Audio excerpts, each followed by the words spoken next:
Okay. Ingoma ni ya area code zote. Machuo. Maboy, mademo napenda ngoma zinachuna. Are we ready now? Oh. Kibea fruit ana chuna. Na kama hatuko true, he's the Bruna. Eyo maji, ingoma ingetoka suna.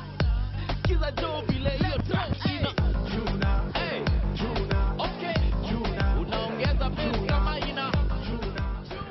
My name is Paul Mukoma, and I'm the CEO of Prince Media and Managing Director at Atlanta Institute. I was born in Lari. Lari is a sub-county or sub-location in Kiambu County, here in Central Province. And I had a humble upbringing in the village, and I did all manner of things in the village, from sliding in the mud. I remember when we were growing up, I went to school most of the time without shoes, but it was fun most of the time. We had all manner of fun, like any other boy in the village, from making toys. I always tell people I don't remember my parents buying me a toy, because we could create all our toys. We could create all the balls we were playing with using papers. So we could, we had cows, and part of my duties were to take care of the cows. At some point, we could milk the cows and take the milk to the dairy in the morning as you head to school. And I mean, it was fun.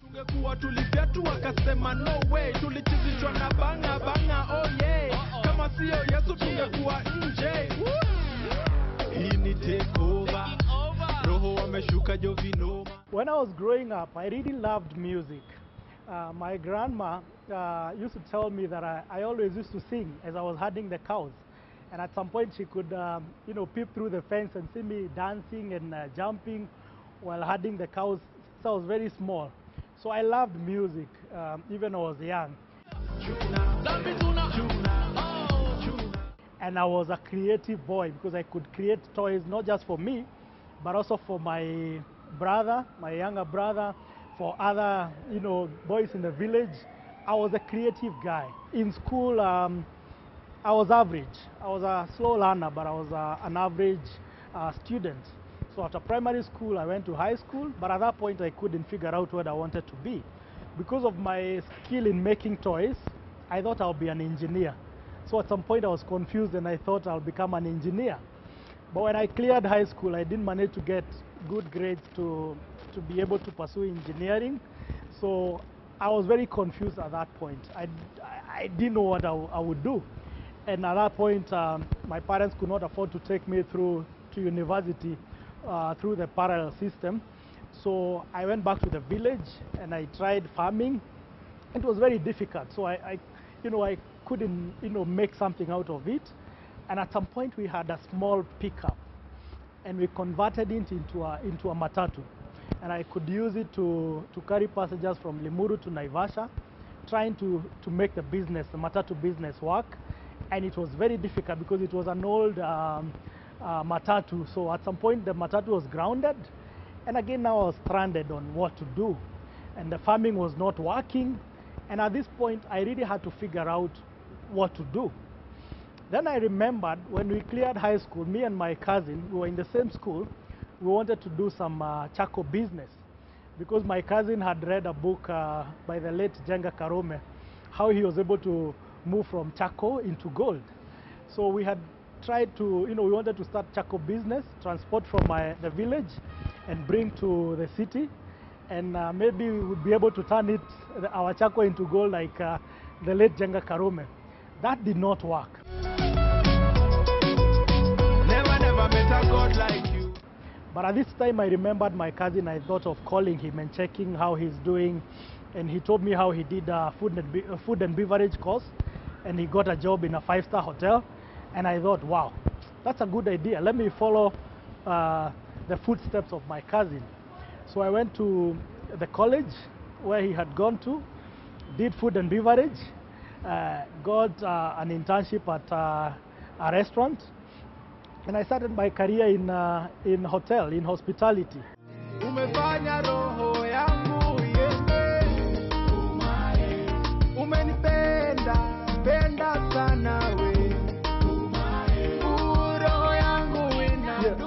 The last job I did in the hotel, I was actually fired. and I was back to Tamaking looking for a job, and it was very tough in Nairobi without a job. At some point, even food was a challenge. So this day I was going for an interview in my former college, Career Center, and I met Mr. Juguna, who was my former lecturer, on my way down the stairs. I remember I actually went for the interview a week before.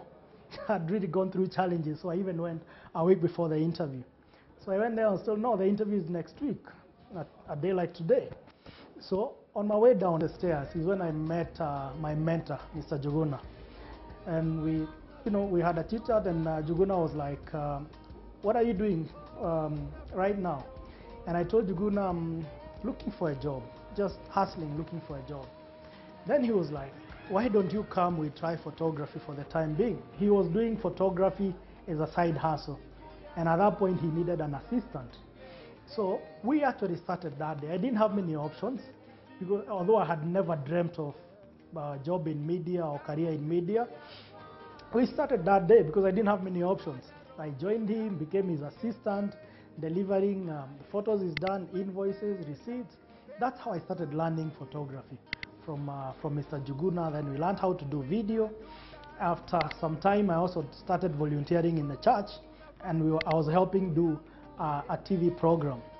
So when I was doing the TV program is when I met people like Esther Wahome, because at that point, as we were doing the TV show, Pastor wanted us to put music as part of a TV show. We didn't have many gospel videos then, so we had to get the artists and record for them the videos and put them in the TV show. So we did videos like Kunadawa, Angela Chibalonza, Jibile. I met people like Emmy Kosgei at that time, Jimmy Gate, and so many other musicians we produced for after that. And that's how Prince was actually born. Prince was my nickname, and I always had my camera. So when I started the company, it was just Prince and his camera. Can't get enough of him. Everything that is done for me, I will give all the praise to him. He got me. And starting the company was actually very interesting, and that's what I used to encourage young people, that you don't need capital to actually start a business. Or actually you need capital, but capital doesn't always mean money or cameras or an office. Capital is actually what you have in your head. That's the biggest capital you can have. So I had the knowledge. So when our client approached me, I just got a deposit from them, hired a studio, hired a camera, and started doing my job startly. That's how Prince Media was born.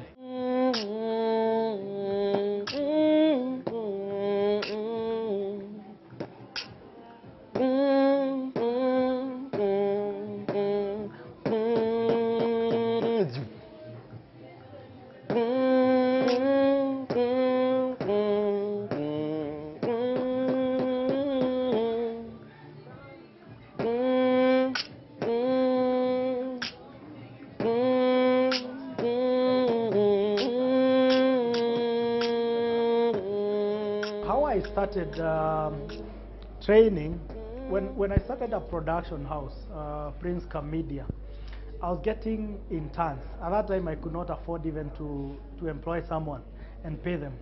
So what I was doing, I was getting interns from university and from college. So as they are learning, they are also helping me with my business. So when I got them, I realized, hey, there's a lot they also need to learn when it comes to the industry, and practically. They have the theory, but they don't have the practicals.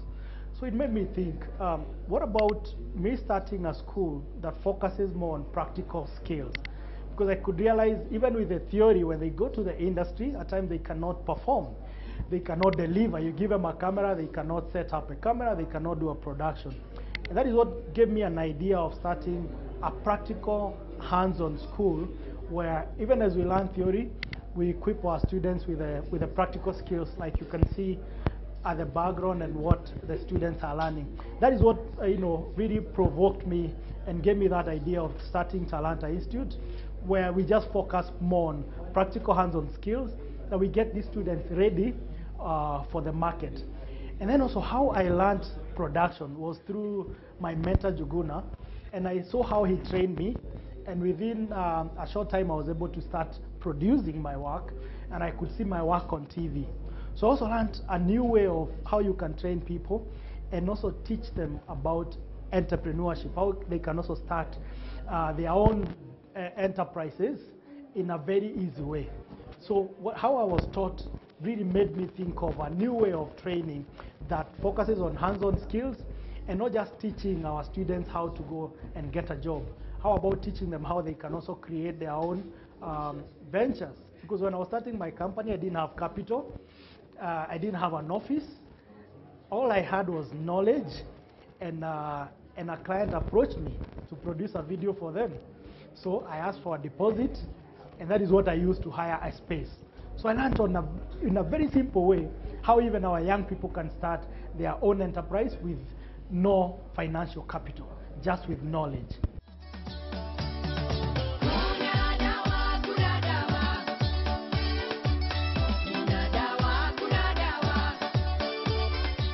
At that time, gospel music wasn't that big. So even when we were recording for these artists, at the beginning, we didn't know how big they are, or we didn't know how big they can get. Okay, people like Esther Home were already popular, but not as big as they became after recording the music for them. So it was sort of a revolution. It was sort of, we are doing something and then it became bigger than we had even anticipated, because we were starting from here and then within no time, the name becomes very big. Like when we did the video Kuna Dawa, it was really a surprise to us, because even the title for the album was not even Kuna Dawa. So we had not anticipated it to be that big. Of course, we knew it's a good song, be a big song, but it became bigger than we had even anticipated. So at the beginning, it was not like we were producing for a big artist. We were just producing and we were passionate about it, and then it really shocked us how big it became. So it was very exciting to see us do something for an artist when they are here, and then within no time, they shoot to the top. It's very interesting how we separated with my mentor Juguna. Though we didn't really separate, he's still my mentor even today. But I actually moved from working with Mr. Juguna to volunteering in the church to do this TV program, because it became a bit demanding and I needed to really focus on that. It was just God ordering my steps, I would say. So when I left Juguna, I actually gave him notice for several months, trained somebody to take my place, and then now moved to volunteer fully in the church doing the TV program. And this is how now I learned the other level of production, TV production. Because before we were just doing events, weddings, parties and all that. But now I was exposed to another level of production where I was interacting now with TV producers and learned now other aspects of TV and film production. I found love, yeah, for me.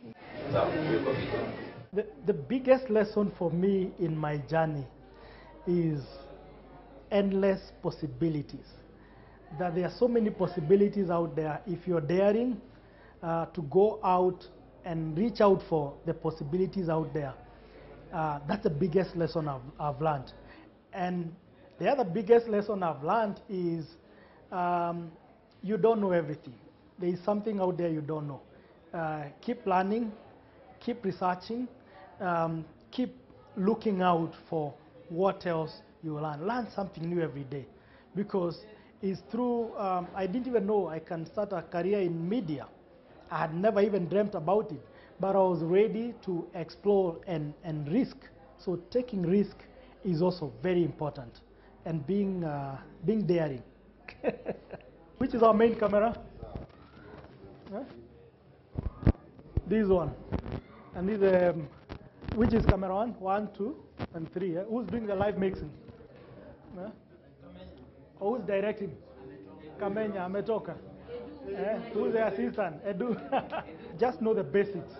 Yeah, like this camera seems to be a bit high. That's how it's intended to be. Yeah. Because of he's tall. Okay, I see, that explains. So every shot you do, you have to have an explanation. So to know why is that camera there, why is it camera here, why is it at the center. So it's very good to understand the settings, and why you're doing what. So it's not just setting the camera and putting it there. You should be able to explain, why have I put this camera here? Why is this at the center? Why is this on the side? Why is the teleprompter there? Okay, so it's very good to be able to explain, not just setting. It's good to ask questions and know why. The biggest challenge I've had in life, wow, is self-management.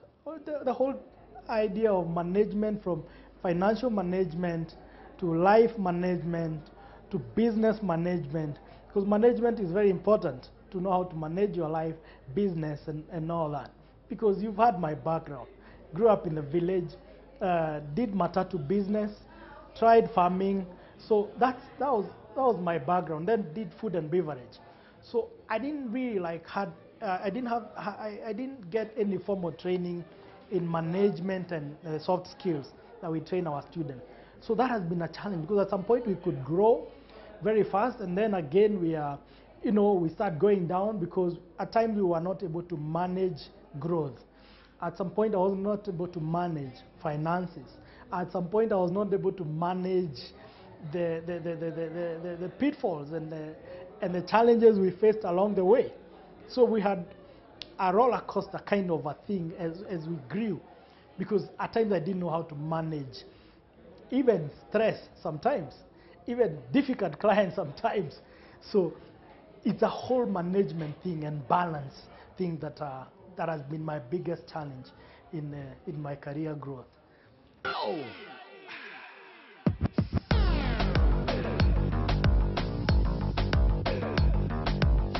The industry has really changed. It has really grown. Technology has really grown. So, and right now, when I started, our main platform for content was mainstream TV. But this digital era has disrupted everything we knew then. So the change has been so fast in media, and just keeping up with it and learning every day it's really changed drastically.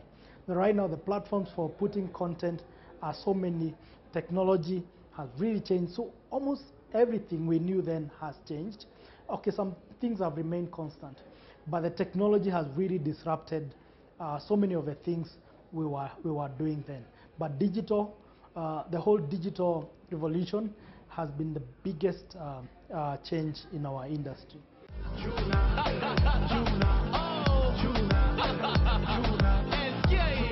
Jesus keeps me going. The time is very tough. It's only through prayer and seeking divine help that we can keep growing. But again, I have a dream. There is a dream that keeps me going. When I look at some of the things we've done and the transformation we have seen happen in the people we have worked with, it really keeps me going. When I also look at where I've come from and the far I've come, even when I want to give up, I look at that and I'm like, oh, there is still another level we can get to. We can live to see another day. So that really encourages me. But I always seek divine help and pray. And God keeps me going even when it seems like things are not working out. Yeah, prayer keeps me going.